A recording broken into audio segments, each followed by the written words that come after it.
We have invited some frontline healthcare workers and patient advocates to describe their personal experiences with infection control practices. The first person who's going to talk is Nancy Higgins from the National Nurses United. Nancy. Good afternoon, all, and thank you for having me here. My name is Nancy Higgins, and I am the president of the National Nurses United, the largest nursing profession for registered nurse in the United States. And I'm also the New York State Nurses Association president. I've been a nurse for over 37 years, and I work in Brooklyn at Maimonides Medical Center, which was an epicenter of the COVID pandemic. At one point, every unit in our hospital was a COVID unit. When the COVID pandemic began, my hospital, like so many others, was unprepared. We had to fight for PPE and that we really needed to care for our patients safely. Our hospital claimed the virus was spread through droplet transmission and that all we needed for protection were surgical masks. So as nurses, we stood up and demanded safer PPE. We insisted on N95 respirators as the minimum based on the precautionary principle. We called for more protective respirators like PAPRs and elastomeric. We held collective actions. We went to the media, circulated petition, filed OSHA complaint, and called on Congress to support us. As we fought to protect our patient, we saw the CDC weakens its guidance to create flexibility from our employers. Many employers had N95 respirators in storage, but refused to give nurses access. Even though we were caring for non-COVID patients, our employers told nurses to reuse the same N95 shift after shift or to clean it with bleach, even though N95 were designed for single use only. Our employers forced us to return to work, even when we were COVID positive, all because the CDC's guidance gave the flexibility to do so. We confronted our employers about these unsafe practices, but our employers maintained that they were following CDC guidelines. This led to countless infections among healthcare workers and patients that could have been prevented. I have a coworker who got COVID at work. She brought the virus home to a 92-year-old mother, and her mother died. My coworker was so bereft. She wanted to commit suicide. We had to get her help. She ended up quitting the nursing profession entirely because in her heart, she caused her mother to die. But really, the reality is that our employer failed to protect her, and the CDC's weak guidance is at fault.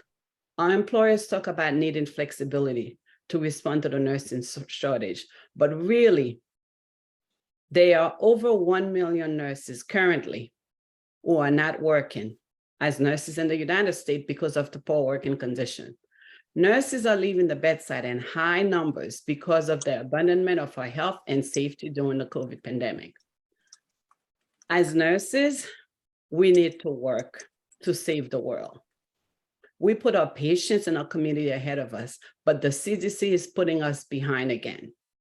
With this rollback, the CDC is proposing to literally take away our livelihood. The CDC is being reckless with people's lives. Thank you. Thank you very much, Nancy. Our next speaker is Farheen Malik, who's a member of the People's CDC. Farheen, go ahead. Hi all, thank you for having me here. As Lisa mentioned, my name is Farheen and I'm a designer at Google in New York and a member of the People's CDC. I have multiple chronic illnesses, which put me at high risk for severe outcomes from COVID-19 or other infections. I'm here today to share my personal experiences as a patient in healthcare and to provide input on what I think the CDC should include in their updates to isolation precaution guidelines.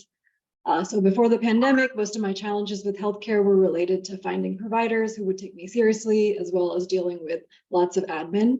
I don't remember feeling unsafe in the same way that I do now, and that's including when I was hospitalized with EBV. Earlier in the pandemic, I had a few procedures and a surgery where I remember universal masking, testing, and other layers of protection, and much less of the need to advocate for safe access to those interventions. But as the pandemic has worn on, it has become increasingly difficult to find healthcare facilities that are visibly conscious of the role they might play in spreading respiratory viruses. This is despite the fact that those facilities have the same providers who have warned me not to get COVID because it would make my life a lot harder. Specifically, since the lifting of mask mandates, it feels like infection control has gone backwards. I have to advocate for myself more than ever before. And when providers are able to find a mask after I ask them to put it on, it's usually a surgical mask, and it often comes out of their pocket crumpled or from some nearby table. As a result of this difficulty, I've had to delay or cancel important medical appointments, including a surgery and a procedure, and this has delayed diagnoses. One specifically is still unresolved because of difficulty finding a facility who will do the procedure while also protecting me from becoming additionally ill. But meanwhile, I've lost weight, had to manage anemia because whatever is going on seems to be malnourishing me. The procedure is finally coming up, and I'm still concerned that while the hospital has agreed to my reasonable accommodation requests after many calls and emails, they won't actually follow all of them in real time. In summary, given my exposure to healthcare settings, I and others like me are frequently at risk. Uncertainty in infection control measures intensifies this risk, turning the very places that should offer healing into potential sources of danger.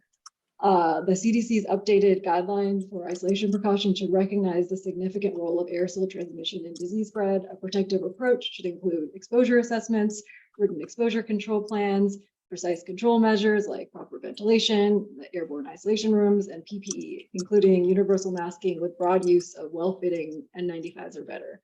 Prioritizing a clear approach to protect individuals like me, healthcare workers, and all patients really is paramount. Our health and our lives depend on it. Thank you. Thank you very much, Raheen. Finally, we have Kristen Urquiza, who's a co-founder of Marked by COVID. Thank you, Lisa. And hello, everyone. I'm Kristen Urquiza from Marked by COVID. We are the nation's largest network of COVID grievers, working for pandemic justice, remembrance, workplace safety, and health equity. I want to start by putting the pandemic's scale into perspective. In just its first 2 years alone, COVID claimed more than 1 million lives in the United States. In comparison, 40 years of AIDS and HIV resulted in 700,000 US lives lost. This startling disparity emphasizes our pressing duty to prevent additional losses and to stave off the normalization of mass death and disability that's acceptable. Let me be clear, it is absolutely not. Today, I'm speaking on behalf of more than 10 million estimated US COVID grievers advocating for decisive action to bolster guidelines that prevent aerosol transmissible diseases in healthcare environments. The loss of my own father, Mark Urquiza, to COVID stands as a poignant testament to the consequences of insufficient protective measures. He was otherwise a healthy 65-year-old man whose trust in the leadership of this country ultimately cost him his life. And while my father's story resonates with millions as it echoes the pain and anguish of the nation in the early days of the COVID crisis, we're still in a crisis. We're bucking safety precautions and abandoning data collection in this bizarre, anti-science, and inhumane effort to find normal at any cost. I'm not here to share with you the mountain of evidence as to why keeping high-quality masking in healthcare settings is the right thing to do. My colleagues who are doctors and public health professional colleagues are here to do that for you. Instead, I'm here to share with you the consequences of our actions or inactions. Simply put, hospitals are no longer safe. Today's families marked by COVID are overwhelmingly individuals who are mourning the death of a loved one that caught an aerosol transmissible disease in a healthcare environment. They have a loved one who goes in for procedure X to exit in a body bag because of Y. Once sanctuaries of health and healing, hospitals and healthcare settings now pose threats to our most vulnerable and the workers who go there every single day. It is our moral duty to act to prevent further avoidable deaths. And yes, I'm angry. I know many of you are angry as well. I cannot believe that 3.5 years later, I'm asking the same thing of our elected officials and agencies entrusted with our health to follow the science, to be transparent with the process, and engage with experts in the field and those of us with lived experience. And this time, I'm not doing it because my dad died. I'm doing it because I want to save my mother and others who I know are vulnerable. While she survived COVID, my father did not. She was not unscathed. Since then, she's been battling long COVID and her health continues to be in decline. She recently learned that she needs surgery and she might also have cancer. And my predominant fear is not the procedure nor cancer, but her potential exposure to COVID while in a hospital setting. Her existing struggle with long COVID has been debilitating, and any additional setback, especially at her young age of 69, feels insurmountable for our working class family. The anguish of potentially losing my only other parent, especially when prevention is within our reach, is overwhelming. I will continue to share my story to shed light on the gravity of this situation. And while it is tragic, it is not unique. Countless people in this country share a story like mine, and this broader collective experience, especially in the richest nation in the world with the most advances in medical science, underscores the urgent need for rigorous protective guidelines, including masking in healthcare settings.